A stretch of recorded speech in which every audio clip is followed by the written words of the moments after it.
Dedicated to Eastern and Southern Kentucky, this is WYMT Mountain News at 11. Firefighters stay busy in Floyd County. Good evening, I'm Tanner Hesterberg. Part of the city of Martin is quite literally burning tonight. Firefighters work to put out flames at two locations within a couple miles of each other. A garage at BRC Trucking on Route 122 in Martin caught fire this evening around 8:30. That fire happened across the street from the Floyd County School Bus Garage. Members of the Martin Police Department, Maytown Fire Department, and Floyd County Sheriff's Office responded to the scene. This is a picture of that fire a viewer sent us. Authorities closed both lanes of 122 while they fought the flames. No injuries were reported. Also in Martin, a house caught fire this evening. Firefighters responded to the home on Jenny Street in Martin around 9 o'clock tonight. The fire happened within a couple miles of that other fire at BRC Trucking. No injuries were reported there either. The causes of both fires remain under investigation. Leaders in Pike County had to put out some fires of their own when it comes to the city or to the county's finances. The Pike County Fiscal Court tonight voted on a final budget for the new fiscal year, but something other than the budget had some folks at the meeting on the edge of their seats. WYMT's Chandler Markey has more. After months of heated discussions and 19 county employee layoffs, the Pike County Fiscal Court has voted and agreed upon a budget for the 2016-2017 fiscal year. We had to do what we had to do to balance the budget, because if we don't get it in by 12 o'clock tonight, then the state will take over, and we can't afford that. The budget, however, was not what caused controversy at the meeting. The Pike County Senior Citizens Board apparently voted earlier in a closed meeting to close Phelps and Marrowbone Senior Citizens Centers on Wednesday. Former director of the Phelps Center, Melissa Downey, has worked there for 26 years. To these people, they are my family, and to not be able to have a proper goodbye and to be rushed and hurried and say you're done, and in 8 hours you no longer are here. That's hard to erase 26 years. When the issue was brought to the fiscal court Thursday, the court said the meeting was held illegally. They're going to reopen Monday morning, and then I've got some work to do to check everything out and see what we need to do and why they did it. And I think everything will be all right. The doors may open, but all the food, the products that we use to prepare food is owned by the Pike County Senior Citizens Program. And as they stated, I work for them. The boss that I had did not tell me I could go back to work. Judge Deskin says he will look into the issue and make the appropriate decisions from there. In Pike County, Chandler Markey, WYMT Mountain News. The newly approved budget will now be sent to Frankfort for further review from the state.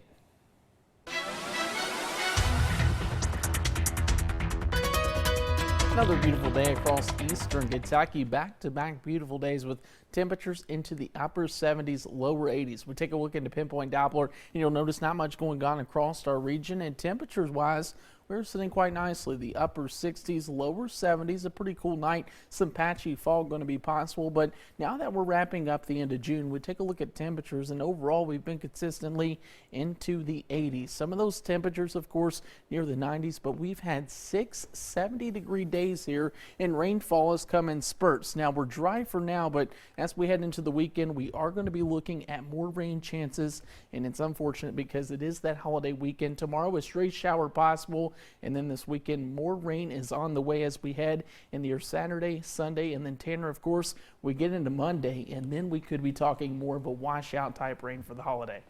All right, Andrew, thanks. 3 people are behind bars after a meth bust today in Perry County. Hazard police shut down Cornell Avenue today while they executed a search warrant at a home. They say they found several bags of crystal meth along with hundreds of dollars in cash. Police told me the operation was small, but it was an important step toward ridding the city of drug abuse.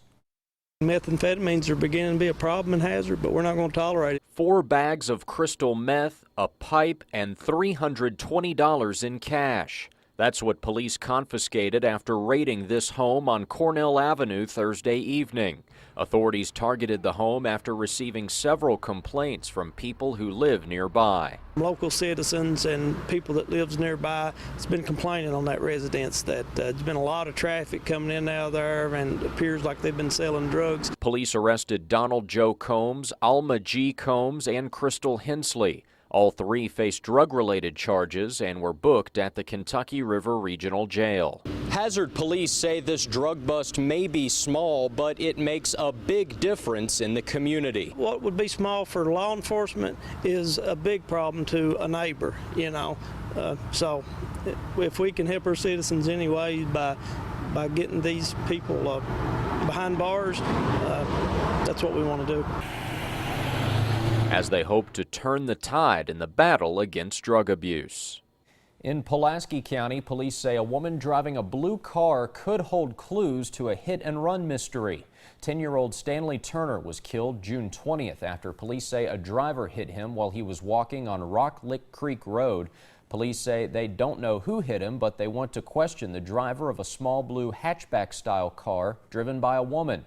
Police say that car has an Ohio license plate. Information about the blue car came from work of investigators with the Sheriff's Office, Somerset Police, and Kentucky State Police.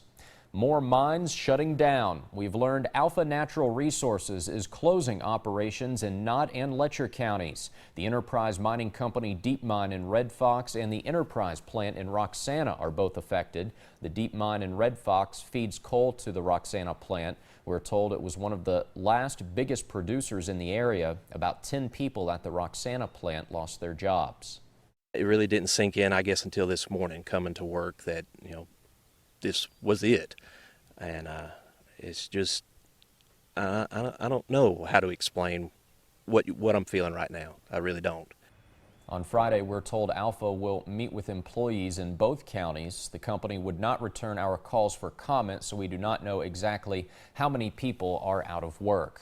And this morning, Governor Matt Bevin said in a release the new factory will bring 90 new jobs to Corbin. Managers of the company Eurosticks, a family-owned business known for making ice cream sticks and coffee stirrers, are interested in having a presence in North America. The executive director of the Corbin Economic Development Agency says they already have a facility ready to use. Part of the reason, again, was the fact that we had this building available.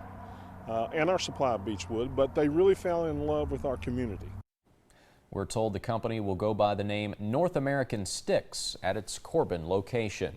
In Martin County, plans for a new high school are bringing hope to the county. Today, school officials broke ground for the new school. Superintendent Larry James says it took 3 years to make their vision a reality, and leaders say it's a dream come true. Board members say the location and the theater-style auditorium the school will have sets it apart from other school buildings in the region. I'm talking about real stuff here that other schools have. So finally, we get what, and the kids get what the rest of the country has. Leaders say they hope to have the school constructed by 2018. Coming up on Mountain News at 11. Americans who want to serve and can meet our standards should be afforded the opportunity to compete to do so. Government leaders work together to lift the ban on transgenders serving in the military. The Pentagon ended one of the last bans on service in the U.S. Armed Forces. Starting today, service members will no longer be discharged just for being transgender. CBS's Weijia Zhang has more from the Pentagon. Defense Secretary Ash Carter lifted the ban on transgender people serving in the military, calling it the right thing to do. Americans who want to serve and can meet our standards should be afforded the opportunity to compete to do so. Carter described the policy change as a mix of pragmatism and idealism to ensure the military can get the best talent and treat them equally. It just makes me ecstatic. Army Staff Sergeant Shane Ortega is transgender. He has served as both a woman and a man. Look at my service record. Look what I did. Tell me I'm not worth it. The Pentagon estimates there are between 4,000 and 11,000 transgender people in the military out of a force of 2 million. Policy changes will be phased in over the next year. Then transgender individuals will be able to enlist. Critics like House Armed Services Committee Chairman Mac Thornberry charge the administration is putting politics over policy. He said, "We will also be looking at legislative options to address the readiness issues associated with this new policy." Transgender troops will be eligible for any medically necessary care, including surgery. Weijia Zhang, CBS News, the Pentagon. Now, the Pentagon's decision comes after a study during which the Defense Secretary personally met with transgender service members. Small talk between two politicians has caused a major ripple effect across Washington and on the campaign trail. Attorney General Loretta Lynch and former President Bill Clinton ran into each other at the Phoenix airport this week, and they say they only talked about things such as family and traveling. But many view the meeting as a conflict of interest, since Lynch has the final say on whether charges will be filed against Hillary Clinton's use of a private email server while she was Secretary of State. The Clinton campaign's only response to the meeting is to say they agree with Lynch's version of events. Turkish officials have confirmed the nationalities of the airport attack suicide bombers. They say the bombers were Russian and Central Asian. United States law enforcement believe the men were trained and fought on the battlefield in Syria and Iraq because of the tactics they used. Turkish police raided 16 locations in 3 neighborhoods on the Asian and European sides of Istanbul just hours after the attack. The conviction of a Maryland man at the center of the popular Serial podcast has been vacated, and the judge has granted him a new trial. Anand Syed was found guilty of murdering his ex-girlfriend in 1999. He is currently serving a life sentence, but he has maintained his innocence in the case. Federal health officials confirm there was deadly brain-eating amoeba in the water at a popular North Carolina recreational center. Officials have since closed the Whitewater Channel, and employees have scrubbed the area clean. Doctors say that organism is blamed for the death of an Ohio girl after she went whitewater rafting there. The CDC says the center's filtration and chlorination systems were not adequate to properly keep its water clean. The CDC reported 138 cases since 1962, and all but 3 were fatal. Government regulators want people to stop driving cars with certain Takata airbag inflators, calling them extremely dangerous. New tests show in 313,000 Honda and Acura vehicles made from 2001 to 2003, the inflators have a far higher risk of exploding. The U.S. Transportation Secretary says owners of those vehicles should only drive them to a dealer for repairs. Coming up in sports, a former swimming cat is in the water. We'll go out to the Olympic trials to see if one of Kentucky's own could punch her ticket to Rio. Showers return this weekend. Will you be able to light your fuses? I'll break it down next.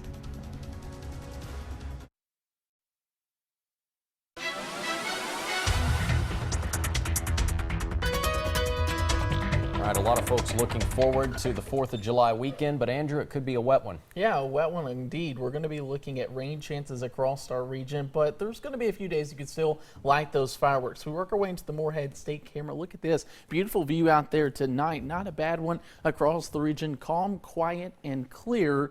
Of course, as we head into Pinpoint Doppler, you'll see overall not much going on across eastern Kentucky. That's the main thing that we continue to see here, and really a calm night going to be prevailing. Now, as we work our way into satellite and radar, you'll notice a cold front extended all the way from Chicago, St. Louis, into portions of northwest Arkansas, and that's going to be working its way into our region, bringing plenty of rain chances over the next few days. 70 degrees in Jackson, 76 in Louisville is where we stand right now, and really the temperatures overall, they've been high. We're looking at 81 degrees, not too bad. The average 84, nowhere near the record of 98 degrees set back in 2012, but notice our high temperatures today. We're warming up slowly day by day. The lower 80s here across the area, 82 in Harlan, 85 in Middlesboro, and cooler as you work your way into places such as Pikeville. Now, temperatures overall right now into the upper 60s, the lower 70s, actually quite comfortable if you do need to step outside for tonight. night. Be sure to get out and enjoy it, because as we head into the weekend,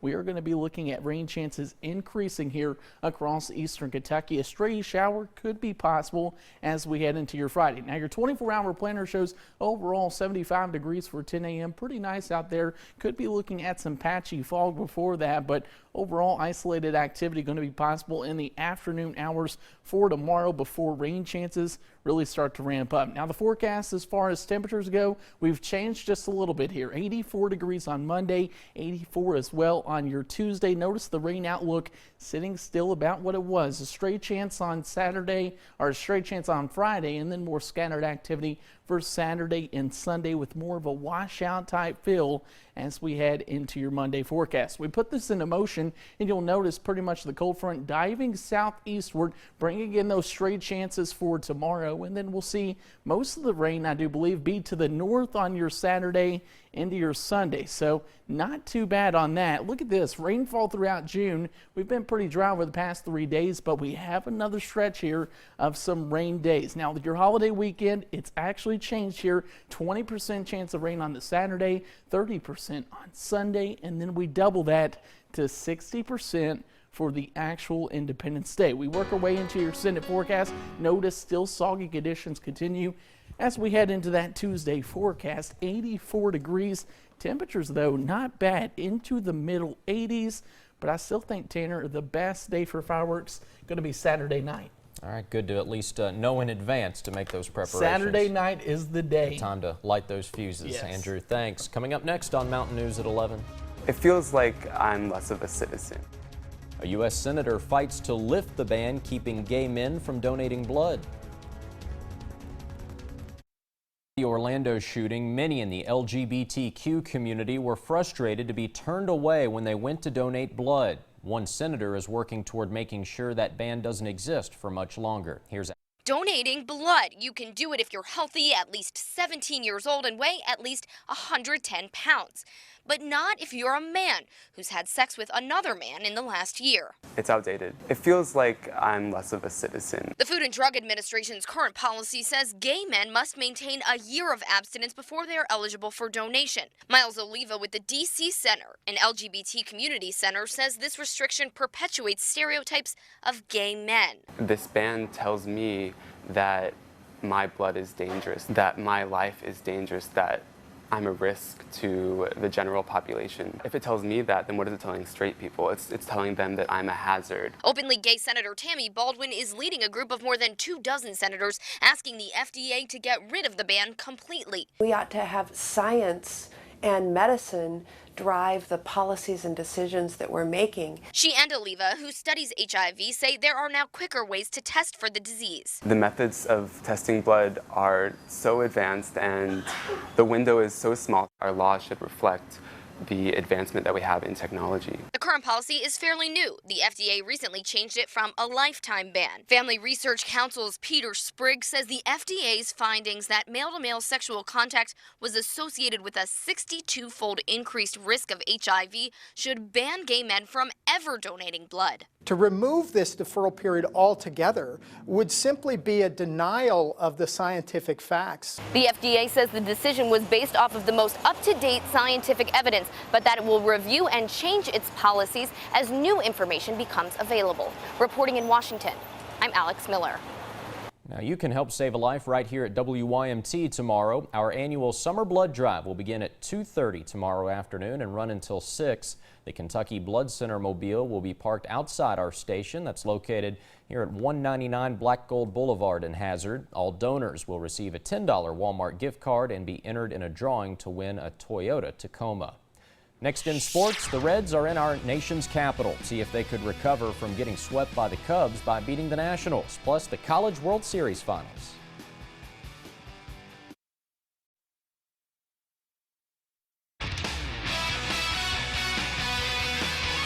This is WYMT Mountain Sports, your home for the Kentucky Wildcats and local high school sports.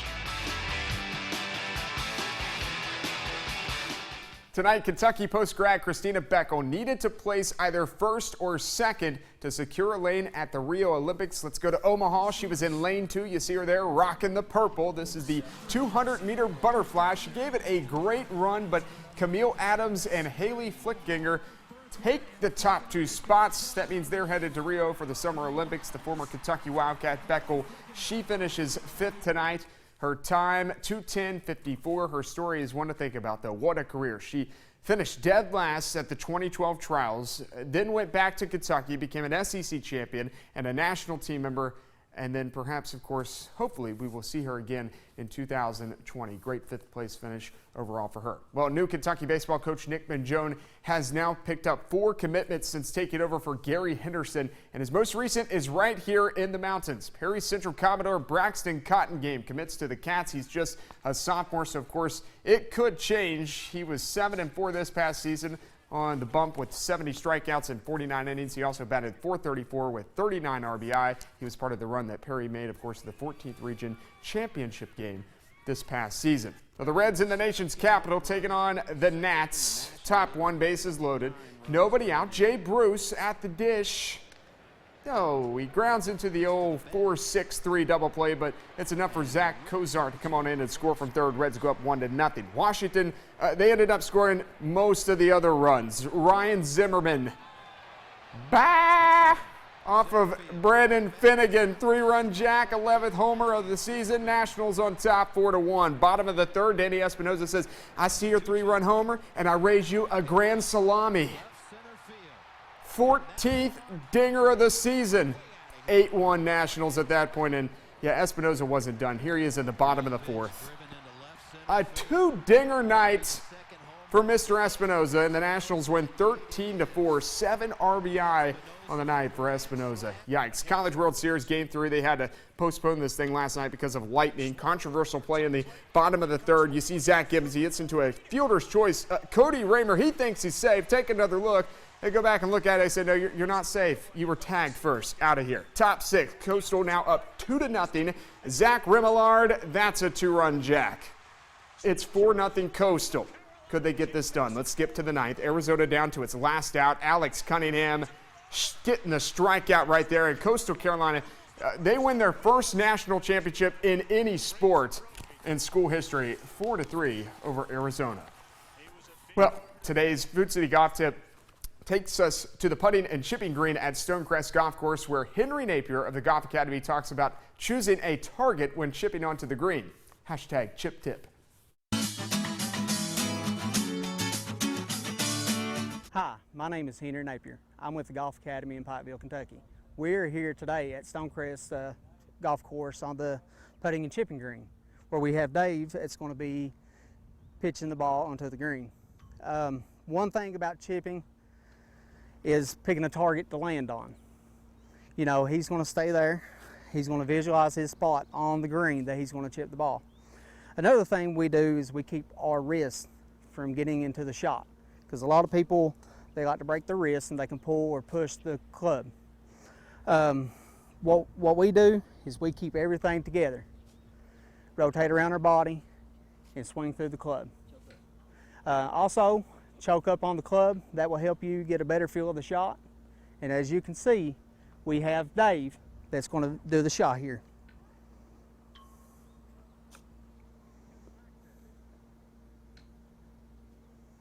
Nice shot. That's sports, and we will be back.